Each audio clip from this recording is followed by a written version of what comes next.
అందరికీ నమస్కారం అండి. పెళ్ళి అనేది మానవ జీవితంలో ఒక అపురూప ఘట్టముగా మనం భావిస్తాము.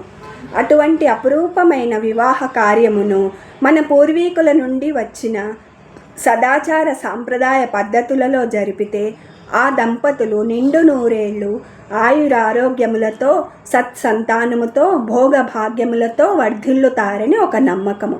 ఈ క్రమంలో మన వివాహ సాంప్రదాయ పద్ధతులను కొన్నింటిని తెలుసుకుందాం. వివాహము అనేది ఈ క్రతువు నిశ్చయ తాంబూలములతో మొదలై అప్పగింతలతో పూర్తవుతుంది. ఆ కార్యక్రమాలు జరుపునప్పుడు ఏ వస్తువులు అవసరమవుతాయో, ఏ కార్యక్రమం ఎలా చేస్తారో తెలుసుకుందాం. వివాహ నిశ్చయ తాంబూలములకు అబ్బాయి తరపు వారు సమకూర్చుకొనవలసిన వస్తువులు: పసుపు, కుంకుమ, గంధము, ఆకులు, వక్కలు, పసుపు కొమ్ములు, పూలు, పూలమాల, అరటిగెల, పన్నీరు, ఇంకా పంతులు గారిచ్చిన జాబితా.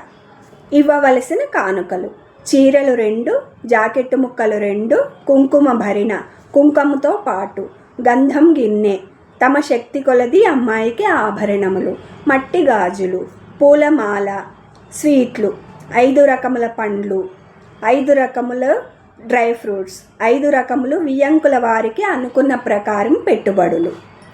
వివాహ నిశ్చయ తాంబూలములకు పాటించవలసిన విధానములు: అమ్మాయితో విఘ్నేశ్వరుడికి పూజ చేయించాలి. అనంతరం అమ్మాయికి కాబోయే అత్తమామలు తాంబూలపు పళ్ళెంలో చీరలు 2, జాకెట్టు ముక్కలు 2, వాటిపై పసుపు భరిణ, కుంకుమ భరిణ, గంధం, పూలు, మట్టి గాజులు ఉంచి బహూకరించాలి. తర్వాత అమ్మాయి ఆ చీర ధరించి పూలు గాజులతో అలంకరించుకొని పెద్దలందరితో ఆశీర్వాదం తీసుకొని తిరిగి వారిని సత్కరించాలి. కాబో అత్తగారు తీసుకొని వచ్చిన పండ్లు, తీపి పదార్థములను అమ్మాయికి ముత్తైదువులు ఆడపిల్లలతో ఇప్పించడం కళగా ఉంటుంది. తాంబూలములు మార్చుకొనుట: ఇరువైపులా పెద్దలు, కనీసం 5 పెద్దలు చెరొక ప్రక్క ఏర్పాటు చేసిన చోట కూర్చొని అయ్యవారు చెప్పిన విధంగా తాంబూలములు మార్చుకొనవలెను. వియ్యంకులు 2 విధిగా కండువా వేసుకోవాలి.